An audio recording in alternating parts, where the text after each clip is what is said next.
Mentioned the shelter in place has been lifted for all students and individuals working or on campus there at Ohio State University, but all classes remain to be canceled here on this day as there was an active shooter situation with at least one person dead, and we're told several others injured after that shooting shortly before 10 o'clock this morning. We've mentioned this several times. Allie, of course, is an alum of Ohio State. This is a driving campus, which is an unusual move. Most urban campuses have moved to this kind of walking campus only. But what's interesting is seeing this giant, urban, massive 65,000 person campus with no cars moving on it. But certainly that active shooter, the active shooter no longer an issue at Ohio State. At least 9 injured, as we've said there, 1 person dead. But again, the shelter in place has been lifted. I'm told we have Carver Nabb on the phone right now, who's also an Ohio State student. And Carver, tell me where you are and what you're feeling now that you know the shelter in place has been lifted. Hi. Well, I am currently in my dorm at Ohio State, looking out the window, and it's reassuring to know that the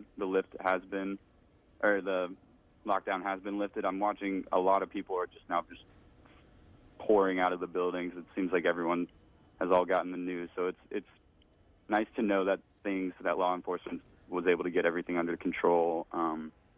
It's just nice to know that everyone, or the majority of the students, are safe, and that everything is going to be all right from here. Where are you in proximity to North Campus, and what is your story on this day? How did the sequence of events unfold for you? Well, my dorm is located actually very near the Lane Tuttle parking garage.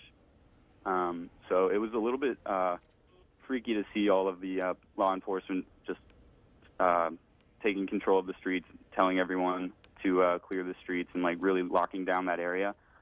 What happened with me was I had woken up 2 text messages from Buckeye Safety saying that we needed to stay in our building, stay in our dorms, and that was about an hour before I was going to be heading to class. So I was glad to get those notifications in a timely manner so that I knew to stay inside and not exit the building.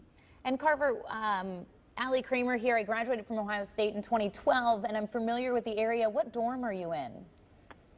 It is Mendoza House. It was formerly known as Neilwood Gables. I'm not sure when they changed the name. So.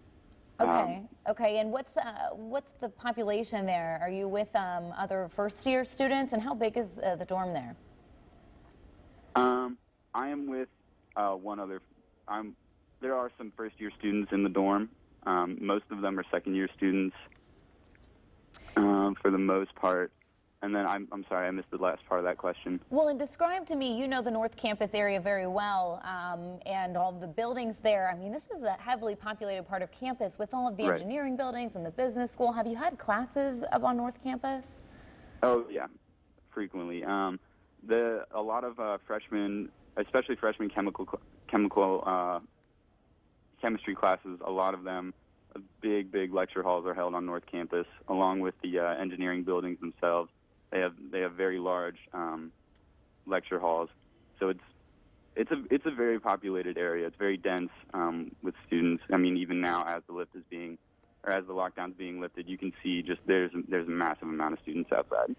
That's what you're saying, people just flooding the streets. Now, what will you do the rest of the day? You're in your dorm room right now, and classes have been canceled, but certainly you'll have to maybe go outside to get lunch, dinner, or later tonight. I mean, what's the feeling about maybe even leaving the dorm? Right. For the most part, I mean, I would feel comfortable leaving the dorm and getting food and all that. I imagine, though, just to be safe, laying low, doing most of my work in the dorm room today instead of going to the library or one of the nearby buildings is what I would typically do. But I imagine that I would leave just to get lunch and then probably head straight back to the dorm. Since most of us were in college, Carver, the advent of social media has cropped up. How quickly were you on, Twitter or even just texting back and forth between friends and certainly family to get either information in or information out? Almost immediately. As soon as the Buckeye Safety text messages got sent out, it was kind of a frenzy, just getting different text messages from different people. There were things on social media popping up almost instantly. Like every time you refresh the page, there would be 4 or 5 new tweets, 4 or 5 new Facebook posts about the incident. So it was all the information was being delivered in a very timely manner. Like, it was all getting out there very quickly. It just caused for a little bit of confusion at times when different things got said by different people. Which kind of conflicting information did you get?